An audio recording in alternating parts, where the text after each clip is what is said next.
या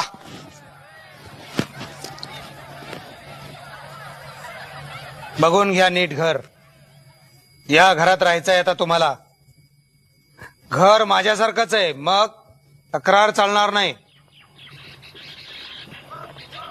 नीट बघून घ्या. पटत असेल तर टाका बोचकं खाली, नाहीतर तशाच बाहेर चला.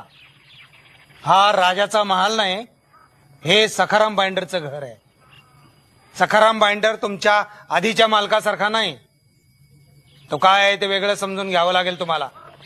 सब घोडे 12% मामला इथं खपणार नाही. डोकं गरम आहे आपलं. भडकलं तर मारतो बेदम. तोंड शिवराळ, तोंडात विडी आणि शिवी कायम, सगळं गाव म्हणतं असं. परिस्थिती जेमतेम, पण 2 वेळेला खायला नक्की मिळेल. 2 पातळ सुरुवातीला, मग वर्षाला 1, ते पण भारी नव्हे. मग तक्रार चालणार नाही. घरात सगळं शिस्तशीर आणि बिनचूक करावं लागेल. गलथानपणा घडा लागला, बाहेरची वाट. गय होणार नाही. नंतर दोष येता कामा नये. आपल्या घरात आपण राजे असतो. गावात जोड्याशी उभं नका करीनात. घर कसं घरासारखं हवं आपल्याला.